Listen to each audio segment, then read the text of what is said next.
BFM is the most difficult exam sought to be by the students in the case of CAIB and इसी problem का हम resolution करने वाले हैं इस पर्टिकुलर सीरीज में. So welcome to the CAIB BFM series and this is the first session. So stay tuned. ABM की series हम ऑलरेडी खत्म कर चुके हैं. अगर आपको ABM की सभी वीडियोस चाहिए और उनके सभी PDF चाहिए तो जल्दी से सेव कर लो इस नंबर को विच इज 8360944207. इसको सेव कर लो लर्निंग सेशंस के नाम से या फिर CAIB गुरु के नेम से और इसी नंबर पर व्हाट्सएप कर दो saved for CAIB and we will be adding you to the update list. चलिए आज का सेशन स्टार्ट करते हैं BFM के बारे में एंड मॉड्यूल ए से हम स्टार्ट करने वाले हैं and this is related to the exchange rates and forex business. Foreign exchange के बारे में ये चैप्टर रहने वाला है. पूरा मॉड्यूल जो है वो फॉरेन एक्सचेंज के ऊपर ही है. मैं हमेशा एक बात कहता हूँ रिलेटेड टू द BFM की अगर आपने ये दो मॉड्यूल अच्छे से कर लिए module B and module A तो आपके BFM के एग्जाम को क्लियर करने से कोई भी नहीं रोक सकता.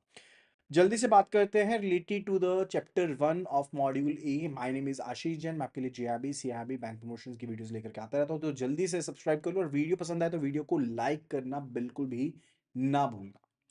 सो फॉरेन एक्सचेंज होता क्या है? तो जो कोई भी डिपॉजिट है, क्रेडिट है, बैलेंस ऑफ पेमेंट है, जो आप फॉरेन करेंसी में करते हो, ये ड्राफ्ट के रूप में करते हो, ट्रैवलर चेक के केस में करते हो, लेटर ऑफ क्रेडिट की तरह, बिल ऑफ एक्सचेंज, जिनको एक्सप्रेस या ड्रॉ इंडियन करेंसी में किया गया है उनकी पेमेंट फॉरेन करेंसी में होनी है. यानी कि कोई भी चीज, कोई भी इंस्ट्रूमेंट जो ड्रॉ किया गया है इंडियन रूपी में और पे होगा फॉरेन करेंसी में, वो सब चीजें.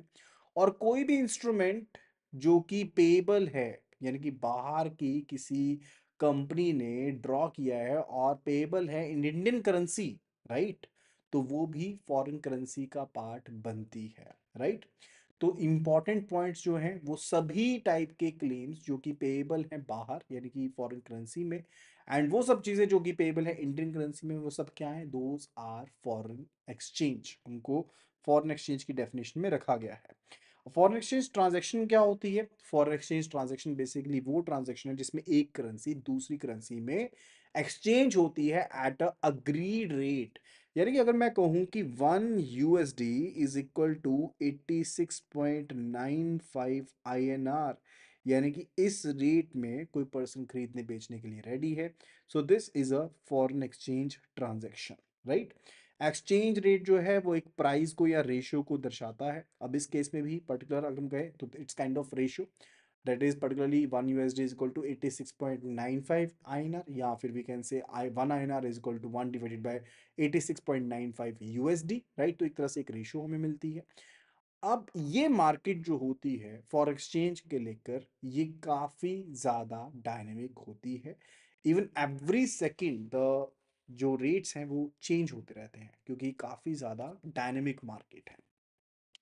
सो लेट्स केस कि आप इंडियन इंपोर्टर हैं, आपने पेमेंट करनी है USA के किसी सप्लायर को. आप इंपोर्टर हैं तो आपने बाहर किसी सप्लायर को पेमेंट करनी है. आपने एक प्राइस के ऊपर पेमेंट को क्या कर दिया? लॉक कर दिया. लॉक करने का मतलब होता है कि मैं अग्री कर गया हूं कि इसी रेट के ऊपर मैंने ये ट्रांजेक्शन करनी है. सो बेसिकली यू अग्री कि आप इसी रेट पर जो USDs हैं उनको परचेज करोगे एंड फर्दर उनको ट्रांसफर कर दोगे, राइट. अगर आप मान लो कि थोड़ा सा भी लेट होते या मान लो कि आज मैंने बुक किया तो मैं अगले दिन जाता तो डेफिनेटली कुछ ना कुछ डिफरेंस मुझे देखने को मिलता. वो फेवरेबल भी हो सकता था, अनफेवरेबल भी हो सकता था. That could be the case. अभी बात आती है फॉरेन एक्सचेंज मार्केट्स के बारे में. अब जो एक पूरा दायरा है जिसमें इंडिविजुअल भी शामिल हैं, बिजनेसेस भी शामिल हैं, जिसमें कमर्शियल इन्वेस्टमेंट बैंक्स भी हैं, सेंट्रल बैंक्स यानी कि रेगुलेटर्स भी हैं, क्रॉस बॉर्डर इन्वेस्टर्स भी हैं, आर्बिट्रेजर्स, हेज फंड्स भी हैं, पेंशन फंड्स भी हैं, स्पेकुलेटर्स भी हैं.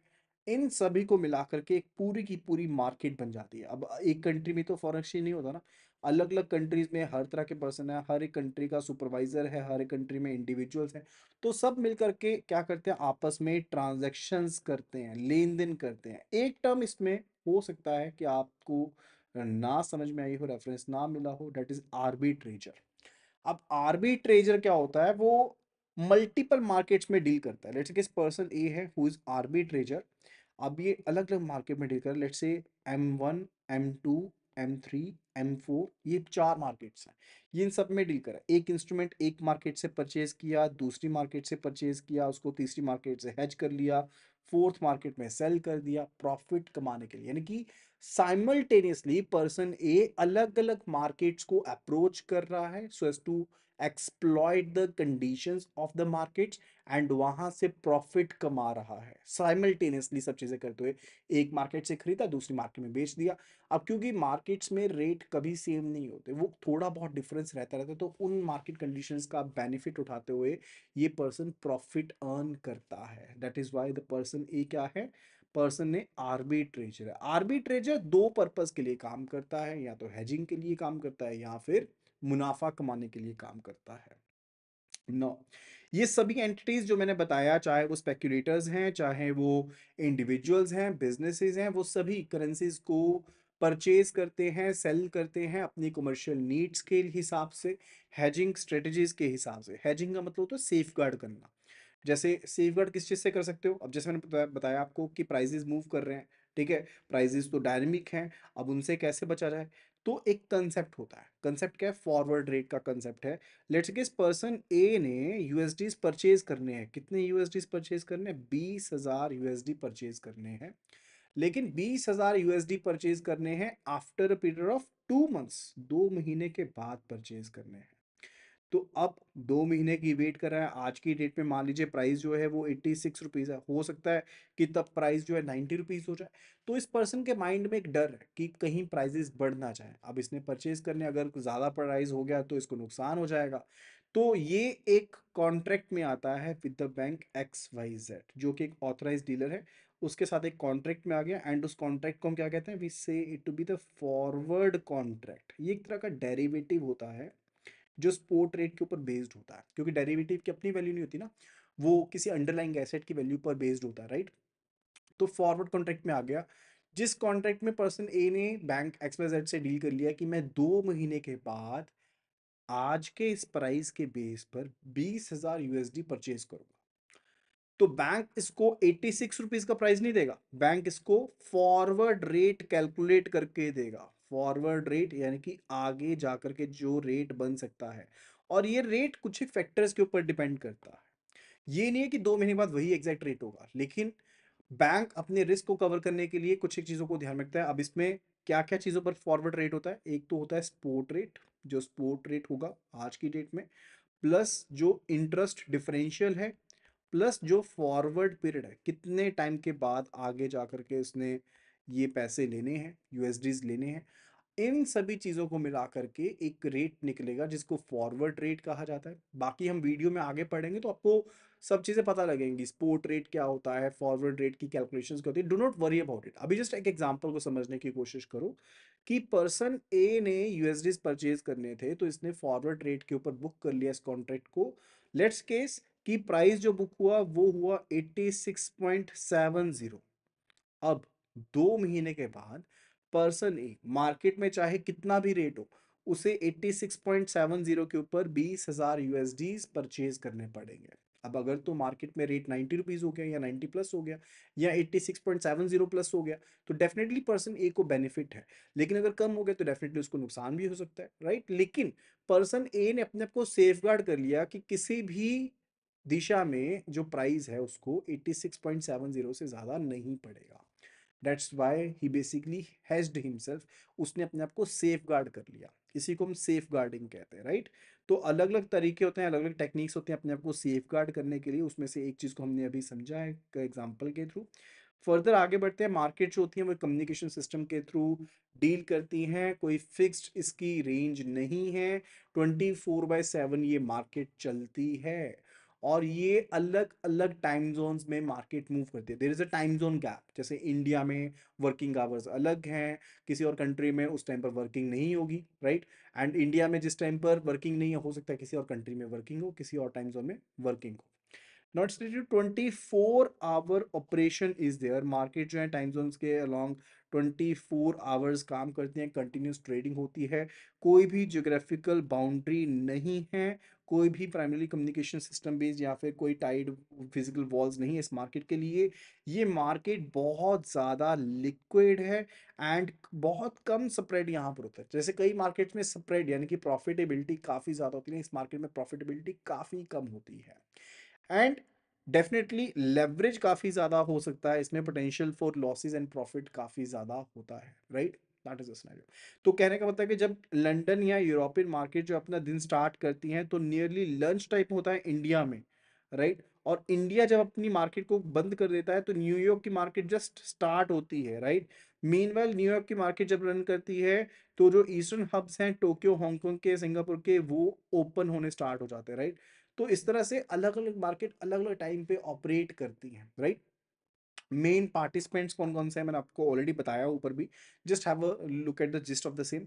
तो first of all we are having the central banks. अब जो सेंट्रल बैंक्स है ना, ये फॉरेन एक्सचेंज के रिजर्व्स को सेव करते हैं। आपने बहुत बार ये चीज सुनी होगी कि रिजर्व बैंक ऑफ इंडिया ने कह दिया है कि हमारे पास लोएस्ट रिजर्व्स हैं इस टाइम पर, फॉरेक्स के रिजर्व्स हैं। तो ये आपकी करेंसी को और ज्यादा मजबूत बनाने के लिए जरूरी होता है, राइट। तो जो सेंट्रल बैंक्स होते हैं ये फॉरेक्स रिजर्व्स को सेव करते हैं, ये अपनी होम करेंसी की वैल्यू को स्टेबलाइज करते हैं as compare to that of the USD, right. And volatility को रिड्यूस करते हैं कि मार्केट में वॉलेटिलिटी ना बने, राइट। तो ये चीज इसका किसका काम होता है, ये सेंट्रल बैंक्स का काम होता है। सेकंड जो है that's related to the foreign commercial banks. अब जो कमर्शियल बैंक्स होते हैं ना, इन्होंने अपने कस्टमर्स को सर्विसेज प्रोवाइड करनी होती हैं, जो इनके कॉर्पोरेट कस्टमर्स हैं, रिटेल कस्टमर्स हैं। और साथ के साथ अगर उनको हैजिंग सर्विसेज प्रोवाइड करनी है यानी कि उनको सेफ गार्ड करना है, क्योंकि वो तो अलग अलग मार्केट्स में डील कर रहे हैं, अब उनको हैजिंग सर्विसेज प्रोवाइड करनी है, राइट। तो दैट इज द सिनेरियो, वो उनको बेसिक उस तरह से हेल्प करते हैं। थर्ड जो हमारे पास डील करने वाले हैं in the case of the particular foreign exchange, वो हमारे पास हैं इन्वेस्टमेंट फंड्स या इन्वेस्टमेंट बैंक्स। अब इन्वेस्टमेंट बैंक्स या इन्वेस्टमेंट फंड्स क्या होता है कि जो फंड्स हैं वो पूरे के पूरे वर्ल्ड में मूव कर रहे हैं, ऐसा तो नहीं एक ही जगह पर रहे हैं, अलग अलग कंट्रीज में अलग अलग करेंसीज में वो फंड्स मूव कर रहे हैं, तो उसी उन्हीं का वो मेन काम है। फॉरेक्स ब्रोकर्स होते हैं जो इंटरमीडिएट की तरह act करते हैं, राइट। जो डिमांड ऑर्डर होता है उसको सप्लाई के साथ मैच करना होता है। अगर कोई पर्सन 50,000 यूएसडी खरीदना चाहता है तो 50,000 यूएसडी का सेलर भी तो चाहिए, तो वो फॉरेन एक्सचेंज ब्रोकर्स हैं जो इंटरमीडियरी का काम कर रहे हैं। Further it's related to corporations. जो कॉरपोरेशंस हैं ये क्या करती हैं, ये क्रॉस बॉर्डर जो ट्रांजेक्शन्स है वो करती हैं, इन्वेस्टमेंट्स कर सकते हैं, स्पेकुलेटिव एक्टिविटीज करती हैं, कॉरपोरेशंस करती हैं अलग अलग। इसमें म्यूचुअल फंड्स, पेंशन फंड्स, ये सब शामिल होते हैं, right. Then the last one it's related to individuals. अब इंडिविजुअल्स को क्यों चाहिए, बाहर पैसा अपनी फैमिली को भेजना है, बाहर पढ़ने जा रहे हो, मेडिकल ट्रीटमेंट है, किसी को गिफ्ट करना है, बाहर रेमिटेंस भेजनी है, इन्वेस्टमेंट करनी है, उन सभी पर्पजेज के लिए उनको भी फॉरेन एक्सचेंज की उतनी ही रिक्वायरमेंट रहती है। दैट इज द, तभी तो main participants, this are the main participants, right.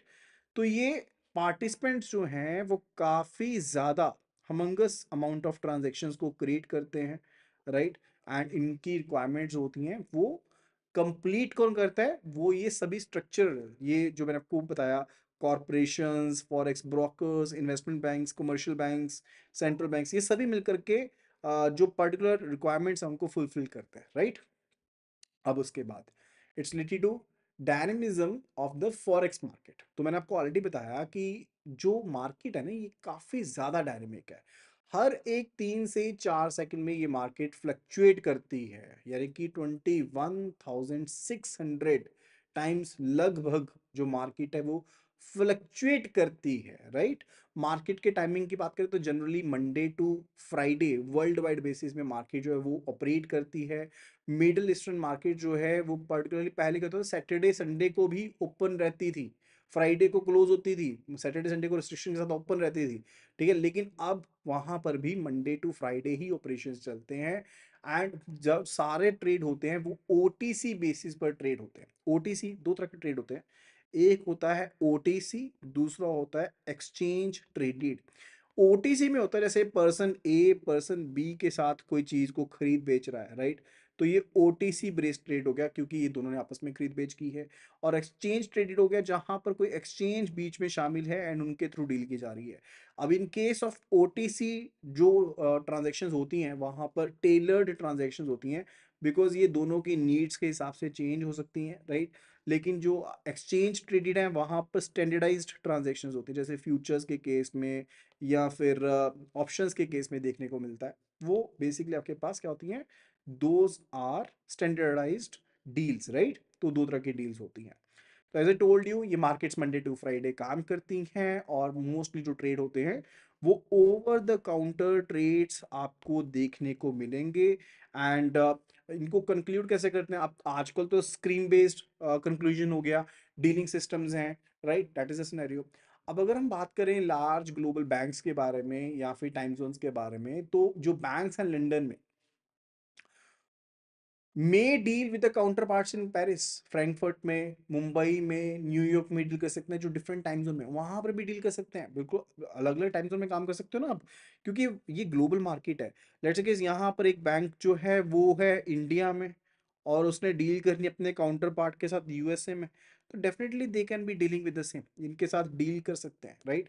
Even after the working hours भी डीलिंग कर सकते हैं। वो मार्केट का टाइमिंग बता दिया मैंने आपको, मंडे टू फ्राइडे का बता दिया, लेकिन वर्किंग आवर्स के बाद भी तो ये आपस में डील कर सकते हैं, आपस में तो कोई दिक्कत नहीं है। जैसे आप अपना अकाउंट ऑपरेट कर रहे हैं नेट बैंकिंग के थ्रू सैटरडे संडे को भी उसी तरह से, राइट। तो वो डेफिनेटली डील कर सकते हैं। अगर हम ग्लोबल डीलिंग रूम्स के बारे में बात करें, तो अराउंड द क्लॉक ये काम काज करते हैं। डीलिंग रूम बेसिकली क्या होता है, dealing room is kind of the एक ऑपरेशनल स्ट्रक्चर है जिसको डीलिंग रूम का नाम दिया गया, जहां पर ट्रेडर्स बैठेंगे, ठीक है। तो वहां पर वो अपने होम बेस्ड डीलिंग सिस्टम्स का भी इस्तेमाल करते हैं, ग्लोबल डीलिंग सिस्टम्स का भी इस्तेमाल करते हैं, सॉफ्टवेयर का इस्तेमाल भी करते हैं, ताकि वो कहीं पर भी किसी भी टाइम पर डील कर पाए, ट्रेड कर पाए। Now it's related to market makers and two-way courts. Market makers, major markets जो बैंक्स हैं वो ही मार्केट मेकर्स हैं, जो टू वे कोड प्रोवाइड करते हैं। टू वे कोड पता क्या होता है, एक एग्जांपल के थ्रू बताता हूँ, let me just give you an example. तो एक एग्जांपल को समझते हैं। Let's say it's given 1 USD is equal to 86.40 slash 86.90, ठीक है। तो इस तरह से कॉट है ये। नाउ ये जो कॉट यहाँ पर है ना, this is a two way quote. ये टू वे कोटेशन जो है या कॉट जो है वो बैंक की तरह दिया गया। एंड यहाँ पर दो तरह का प्राइस होता है। One, it's related to the buying rate, ये वाला जो रेट है ना जो लेफ्ट साइड पर है, this is a buying rate, right. और ये जो रेट है दूसरा आपका राइट साइड पर, this is a selling rate, ठीक है।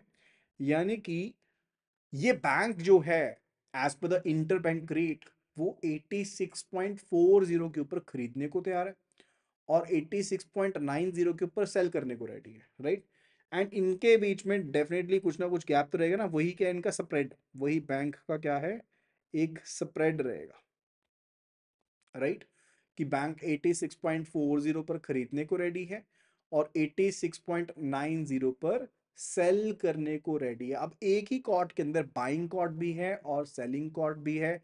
डेट इज वाई इसको हम क्या कहते हैं, we say to be the two way quotation, इसको टू वे कोटेशन के नाम से जाना जाता है। इज दैट क्लियर, ये चीज क्लियर होगी, राइट। बाकी आगे हम क्वेश्चंस को सॉल्व करेंगे तो और क्लैरिटी हो जाएगी। अब फॉरेन एक्सचेंज मार्केट के क्या करेक्टरिस्टिक्स है फटाफट से समझते हैं। सबसे पहले चीज जो मैंने आपको बताई, दैट्स इट्स रिलेटेड टू ये 24 आवर मार्केट है, 24 घंटे चलती है, मंडे टू फ्राइडे ये ऑपरेबल रहती है। और यहाँ पर जो ज्यादातर ट्रांजैक्शंस होती हैं वो ओटीसी बेस्ड ट्रांजैक्शंस होती हैं।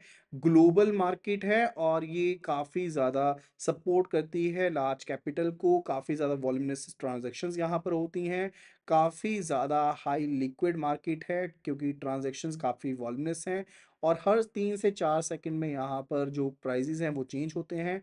टाइम जोन फैक्टर जो है काफ़ी ज़्यादा इफेक्ट कर सकता है। इवन रिस्क भी रहता है, कंट्री रिस्क या फिर टेम्पोरल रिस्क भी यहाँ पर एग्जिस्ट कर सकता है, प्री सेटलमेंट रिस्क भी इसमें शामिल हो सकता है। एंड डेफिनेटली जो गवर्नमेंट की पॉलिसीज़ हैं, कंट्रोल्स हैं, वो भी इसके ऊपर एक रिस्ट्रिक्शंस इम्पोज करते हैं। जैसे जब इंडिया में ग्लोबलाइजेशन नहीं हुई थी उससे पहले तक जो भी प्राइजेस थे वो सभी को गवर्नमेंट डील करती थी, गवर्नमेंट ही लीड करती थी। लेकिन अब काफ़ी हद तक जो करंट अकाउंट ट्रांजेक्शन है वो तो 100% वे में फ्रीली हैं, ठीक है। यानी कि मार्केट ही डिसाइड करती है उन सभी चीज़ों को। और कैपिटल अकाउंट ट्रांजेक्शन में भी काफ़ी हद तक जो फ्रीडम है, लिबर्टी है, वो दी गई है इंडियन गवर्नमेंट के द्वारा। Now let's have a look at the summary table. तो मैंने आपको डेफिनेशन बताई इसमें सबसे पहले कि फॉरेन एक्सचेंज की डेफिनेशन होती क्या है। We went to the exchange rate, कि एक्सचेंज रेट क्या होता है कि एक करेंसी पर दूसरी करेंसी पर आप खरीदने के लिए रेडी हो, it's kind of ratio. Market participants के बारे में हमने पढ़ा कि central banks, commercial banks, investment banks, foreign brokers, corporations and all. Then we further read about the global turnover, कि टर्नओवर कितने, वो भी मैं आपको आइडिया यहाँ पर देता हूँ कि अप्रोक्सीमेट 6.60 ट्रिलियन पर डे, ये 2020 के हिसाब से जो टर्नओवर था इस मार्केट का पर डे के हिसाब से। और इंडियन मार्केट की बात करें तो ओटीसी का टर्नओवर जो था वो काफ़ी ज़्यादा बढ़ गया था, 34 बिलियन तक इंक्रीज हो गया था 2019-20 में, राइट। एंड मार्केट ऑपरेशन की बात करें तो ये 5 डेज ऑपरेबल रहती है, from Monday to Friday, and across the global time zones ये मार्केट वर्किंग में रहती है।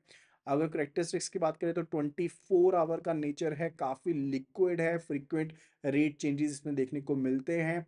And we learn about a lot of things over here. यहाँ तक का वीडियो पसंद आया तो जल्दी से वीडियो को लाइक जरूर कीजिएगा और वीडियो को शेयर जरूर कीजिएगा अपने फ्रेंड्स के साथ, कलीग्स के साथ। Now let's understand the factors determining the exchange rates. कौन से फैक्टर्स हैं जो एक्सचेंज रेट को डिफाइन करते हैं। देखो, फॉरेन एक्सचेंज का जो फैक्टर है ना, सबसे पहले वो डिपेंड करता है टाइप ऑफ डिलीवरी के ऊपर, यानी कि दो जो करेंसीज आप एक्सचेंज कर रहे हो उनकी डिलीवरी कैसे होगी। अगर तो डिलीवरी जो है वो देखो अलग अलग टाइम पर भी हो सकती है, जैसे सेम डे पर भी हो सकती है डिलीवरी जो है, that could be on the different days also, right. वो एक दिन बाद भी हो सकती है, एंड 2 दिन बाद भी हो सकती है, एंड इवन आफ्टर 2 डेज भी हो सकती है। तो अगर तो आपकी सेटलमेंट जो है वो सेम डे पर होती है, वी से कि it is a ready rate और कैश रेट, ठीक है। तब उस केस में हम उसको कैश रेट या रेडी रेट कहते हैं। T+1 बेसिस पर अगर सेटलमेंट होती है तो वी सेड कि वो हमारे पास जो रेट एप्लीकेबल रहेगा वो टर्म रेट रहेगा। इफ वी से 2+2 डेज बेसिस पर है, वी से इट की स्पॉट रेट रहेगा। अगर वो T+2 डेज से भी ज़्यादा है तो हम कहते हैं कि ये फॉरवर्ड रेट एप्लीकेबल होगा, राइट। तो ये अलग अलग आपकी सेटलमेंट के बेस पर होता है। तो स्पॉट रेट की सबसे पहले हम बात करते हैं। तो स्पॉट रेट जो है वो फंडामेंटल रेट्स हैं जो मार्केट्स में इस्तेमाल होते हैं। सबसे ज़्यादा वॉल्यूमिनस ट्रांजैक्शंस जो हैं वो आपको इसी केस में देखने को मिलेगी। जो स्पोर्ट रेट है वो पर्टिकुलरली डायनेमिक भी हैं, काफ़ी ज़्यादा अलग अलग फैक्टर्स से इन्फ्लुएंस भी होते हैं। वो फैक्टर्स के बारे में भी समझेंगे कि क्या क्या फैक्टर्स है जिसकी वजह से स्पोर्ट रेट चेंज होते हैं, right. Let's understand those factors. And sport rate होता है, इसमें सेटलमेंट T+2 डेज बेसिस पर होती है। जैसे कि अगर आपने ट्रांजेक्शन जो है वो फर्स्ट को करी है तो सेटलमेंट जो होगी date will be on the third, वो तीसरे दिन पे होगी। एंड बीच में जो भी दिन आ रहे हैं ना आपके पास, वो आपके पास सभी वर्किंग डे, यानी कि जिस दिन ट्रांजेक्शन के बीच में एंड जिस दिन सेटलमेंट हुई है सारे के सारे दिन वर्किंग डेज होने चाहिए, राइट। तभी उस सेटलमेंट को हम T+2 डे बेसिस पर क्या कहेंगे, वी से इट की वो स्पोर्ट रेट ट्रांजेक्शन है। फर्दर इसमें आगे एग्जांपल भी पढ़ेंगे, do not worry about the same. तो स्पोर्ट रेट में फैक्टर्स क्या क्या हैं कि आपको चेंजेस देखने को मिलते हैं। तो सबसे पहले आते हैं फंडामेंटल रीजंस। फंडामेंटल रीजंस होते हैं जैसे मान लो किसी कंट्री की जो मॉनेटरी पॉलिसी है, अगर उसमें कोई चेंजेस देखने को मिलते हैं। जैसे मान लो कि जो कि लॉन्ग टर्म एक्सचेंज रेट्स होते हैं ना, अगर वो इफेक्ट होते हैं, जैसे मान लो कि पॉलिसी चेंज होगी, तो डेफिनेटली लॉन्ग टर्म जो एक्सचेंज रेट्स हैं उनके ऊपर भी इम्पैक्ट देखने को मिल जाएगा। इन अ अदर वे जो फंडामेंटल रीजंस होते हैं like balance of payment and all, वो लॉन्ग टर्म के ऊपर ज्यादा इम्पैक्ट डालते हैं, लेकिन डेफिनेटली शॉर्ट टर्म में भी इम्पैक्ट डाल सकते हैं, लाइक। एंड लॉन्ग रन में एक्सचेंज रेट्स होते हैं वो फंडामेंटल इंडिकेटर्स से लिंक्ड होते हैं, like balance of payment. Balance of payment is kind of thing कि एक कंट्री ने दूसरी कंट्री को कितना फॉरेन एक्सचेंज देना है और कितना लेना पेंडिंग है, राइट। वो बैलेंस ऑफ पेमेंट होता है। तो जैसे मान लो कि टोटल करेंसी का लेवल अगर हम देखें तो इन्होंने देना था 5,000, ठीक है, और इन्होंने लेना था 4,000, तो बैलेंस ऑफ पेमेंट जो होगा वो कितना होगा, 1,000 का होगा, राइट। इन्होंने देना था 5,000 और लेना था 4,000, तो कितना हुआ, -1,000 का ये बैलेंस ऑफ पेमेंट हो गया, राइट। तो अगर सरप्लस है बैलेंस ऑफ पेमेंट तो इसके साथ होम करेंसी आपकी स्ट्रांग होती है, लेकिन अगर डेफिसिट है, जैसे मैंने आपको एग्जांपल दी, उस केस में 1,000 डेफिसिट है, तो उसके केस में definitely it will be having a negative impact. For the economic growth rate, अगर आपकी प्रोडक्शन जो है वो बढ़ रही है, इसका मतलब ग्रोथ रेट इंक्रीज हो रही है, ठीक है। तो ग्रोथ रेट इंक्रीज हो रही है तो डेफिनेटली आपकी जो होम करेंसी की वैल्यू है वो भी क्या करेगी, इंक्रीज होगी। कहने का मतलब है अगर आप अच्छा प्रोडक्शन कर रहे हो तो आपके एक्सपोर्ट्स इंक्रीज होंगे, एक्सपोर्ट्स इंक्रीज होंगे मतलब फॉरेन करेंसी और आएगी, फॉरेन करेंसी और आएगी तो आपकी करेंसी जो है, होम करेंसी जो है वो स्ट्रांग होगी। Then the third factor it's related to the fiscal policy. अगर पॉलिसी जो है वो एक्सपेंशनरी है, एक्सपेंशनरी का मतलब होता है जब टैक्स रेट्स काफ़ी कम है तो उसके साथ भी लोगों के पास ज़्यादा पैसा अवेलेबल होगा और इकोनॉमिक ग्रोथ होगी एंड फर्दर एक्सचेंज रेट्स उसके हिसाब से इम्पोज होने वाले, इफेक्ट होने वाले हैं। यानी कि एक्सपेंशनरी पॉलिसी है तो उसके केस में क्या रहेगा, आपकी जो करेंसी है वो भी स्टेबल होगी एंड वो ज़्यादा स्ट्रांग बनेगी, राइट। मॉनेटरी पॉलिसी के ऊपर भी इम्पैक्ट पड़ता है। अगर सेंट्रल बैंक, जैसे हमारा सेंट्रल बैंक कौन है, रिजर्व बैंक ऑफ इंडिया ना, तो रिजर्व बैंक ऑफ इंडिया मान लो कि इंटरेस्ट रेट्स के ऊपर एक्शन लेता है, मनी सप्लाई के ऊपर एक्शन लेता है, तो उसके कारण भी जो होम करेंसी होती है वो स्ट्रेंथन या वीकन होती है। मेन पर्पस क्या है, मेन कारण यही है कि लोगों के पास पैसा होगा, ग्रोथ रेट बढ़ेगी तो आपकी होम करेंसी की वैल्यू बढ़ेगी, ग्रोथ रेट कम कम होगी तो आपकी होम करेंसी की वैल्यू कम होगी, राइट। फिर इंटरेस्ट रेट की बात आ जाती है, that is a fifth factor. अगर डोमेस्टिक इंटरेस्ट रेट ज़्यादा है, जैसे मान लो इंडिया में इंटरेस्ट रेट 9% चल रहा है, यूएसए में इंटरेस्ट रेट लेट से 4% चल रहा है, तो यूएसए के जो इन्वेस्टर्स है वो क्या करेंगे, यूएसडी को बेचेंगे, आईएनआर को परचेज करेंगे और इंडिया में इन्वेस्टमेंट करेंगे। तो अल्टीमेटली क्या होएगा, इंडिया की होम करेंसी जो है ज़्यादा बढ़ जाएगी। लेकिन ये शॉर्ट टर्म में बेनिफिट मिलेगा, लॉन्ग टर्म में देखें तो ये चीज़ आपकी, अगर आप बहुत ज़्यादा इंटरेस्ट रेट रखते हो अपनी कंट्री में तो लॉन्ग टर्म में इससे आपकी इकोनॉमी स्लो डाउन हो जाएगी और बाद में लॉन्ग टर्म में जाकर के आपकी करेंसी जो है वो भी वीक हो जाएगी। इवन अगर ज़्यादा लंबे समय के लिए आप अपने इंटरेस्ट रेट्स को कम ज़्यादा करते हो, तो इसको मैं इंपॉर्टेंट पॉइंट यहाँ पर मार्क कर देता हूँ। जो सिक्स्थ पॉइंट है वो यहाँ पर है पॉलिटिकल इश्यूज के साथ रिलेटेड। अब ये भी आपके पास एक फंडामेंटल फैक्टर है। अगर आपकी पॉलिटिकल स्टेबिलिटी नहीं है कंट्री में तो डेफिनेटली करेंसी भी वीकेंड रहेगी, और अगर पॉलिटिकल स्टेबिलिटी है तो डेफिनेटली करेंसी भी आपकी स्ट्रांग होने वाली है। सो वी कैन सिंपली से कि फंडामेंटल रीजंस में तो आपके पास बैलेंस ऑफ पेमेंट भी हो सकता है, इकोनॉमी की ग्रोथ रेट भी हो सकती है, fiscal policy, monetary policy, interest rates और साथ के साथ पॉलिटिकल इश्यूज भी हो सकते हैं। But when we talk about the technical reasons, तो टेक्निकल रीजन में होता है कि गवर्नमेंट ने मान लो किसी पर्टिकुलर कंट्री के ऊपर इम्पोजिशन लगा दिया, या फिर गवर्नमेंट जहां पर कंट्रोल कर रही है, जहां पर एकदम से मार्केट काफी ज्यादा वॉलेटाइल देखने को मिल सकती है, those are the technical reasons. Example के तौर पर 1997 south east Asian currency crisis हुआ। कंट्रीज थी कुछ जैसे कि इंडोनेशिया, थाईलैंड, फिलीपींस एटसेट्रा, ठीक है। इनके एक्सचेंज रेट ड्रामेटिकली शिफ्ट हुए जब कैपिटल काफी ज्यादा इनकी कंट्री में आ गई, राइट, उसकी वजह से। Like in the case of the OPEC surpluses, जहां पर पेट्रोलियम एक्सपोर्टिंग नेशंस की बात हम करते हैं, ओपीईसी कंट्रीज की बात करते हैं, उनके पास जब भी तेल के रेट काफ़ी बढ़ते हैं ना तो उनके पास काफ़ी ज़्यादा कैपिटल हो जाती है। अब अगर वो पैसा किसी और कंट्री में इन्वेस्ट करते हैं, जैसे मान लो कि ओपीईसी कंट्री है यहाँ पर और इन्होंने पैसा इन्वेस्ट कर दिया, इन्फ्लो कर दिया इंडिया में, अब इंडिया के पास इन्फ्लोज काफ़ी ज़्यादा बढ़ जाएंगे। अब जब इन्फ्लोज एकदम से काफ़ी बढ़ जाएंगे तो इंडिया की जो एक्सचेंज रेट है वो भी स्टेबल होगी, काफ़ी ज़्यादा स्ट्रेंथन होगी, राइट। तो वो काफ़ी इम्पेक्ट करती है ना। कैपिटल जनरली कहाँ मूव करती है, लोअर यील्डिंग से हायर यील्डिंग करेंसीज में मूव करती है। As I already told you this is said to be interest rate differential. क्या कहते हैं इसको, इंटरेस्ट रेट डिफरेंशियल कहते हैं। मतलब क्या होता है कि जैसे मान लो कि सऊदी अरेबिया में जो रेट ऑफ इंटरेस्ट है वो 3% का है और इंडिया में रेट ऑफ इंटरेस्ट लेट से 9% का, तो डिफरेंशियल कितना हुआ, 6% का डिफरेंस हुआ दोनों के बीच में, राइट।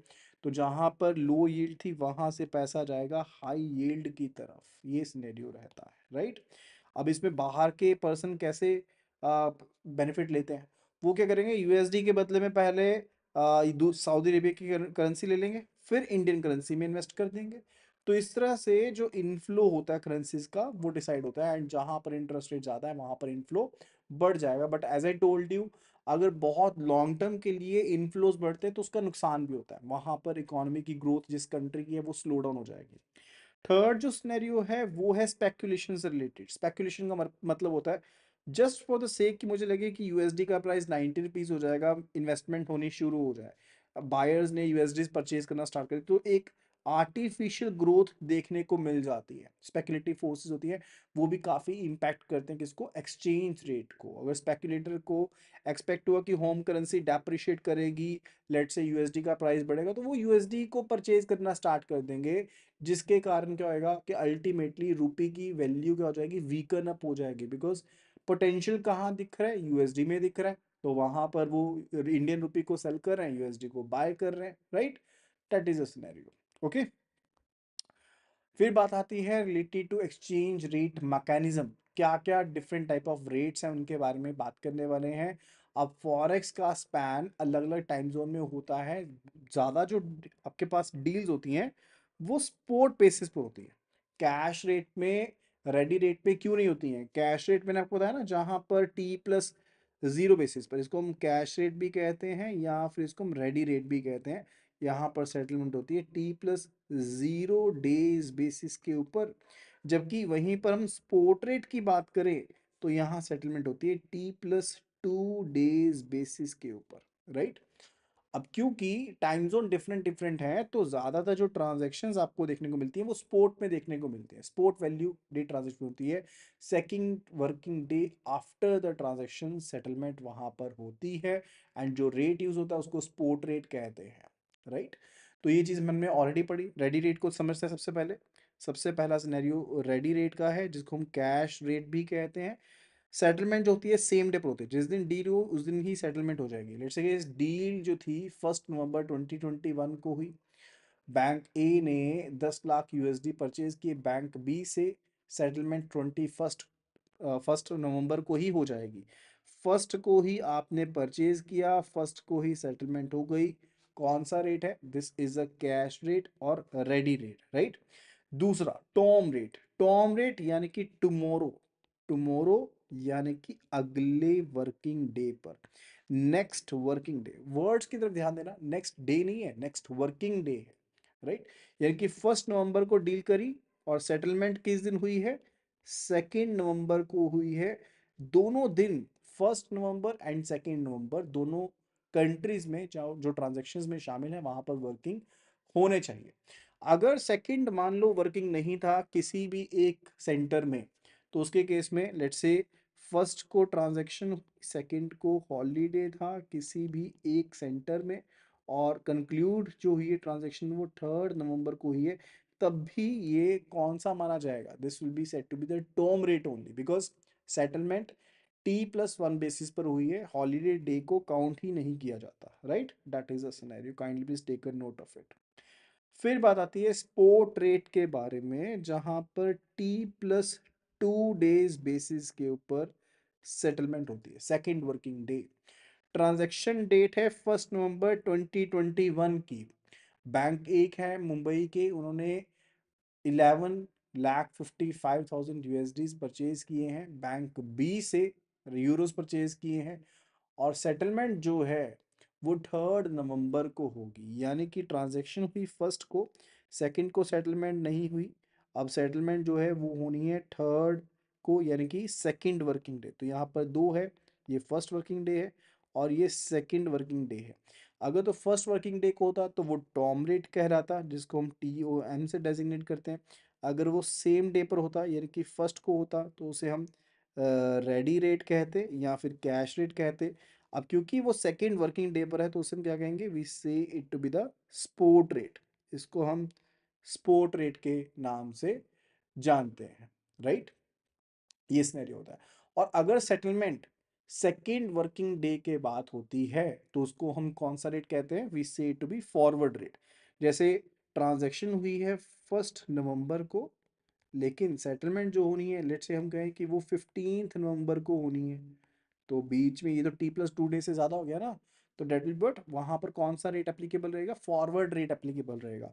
और ये जो फॉरवर्ड रेट होता है इसकी कैलकुलेशन पता कैसे होती है? This is basically based on the spot rate. ये होता है sport rate plus minus premium और डिस्काउंट। यानी कि अगर तो करेंसी प्रीमियम पर है, आज की डेट में सस्ती है बाद में महंगी है, तो फिर उसमें जो आपके फॉरवर्ड पॉइंट्स हैं वो ऐड हो जाएंगे, प्रीमियम पर होती है तो।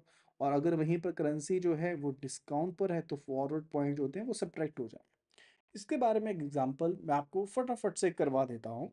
Let's say two way quotation जो स्पोर्ट रेट दिया गया है वो दिया गया है 1 USD is equal to 76.10/30 INR। ये आपको स्पोर्ट रेट दिया गया। आपको जस्ट इसी तरह से दिया जाएगा, टू वे कोटेशन दिया जाएगा या वन वे कोटेशन दिया जाएगा, इस तरह से प्रोवाइडेड रहेगा।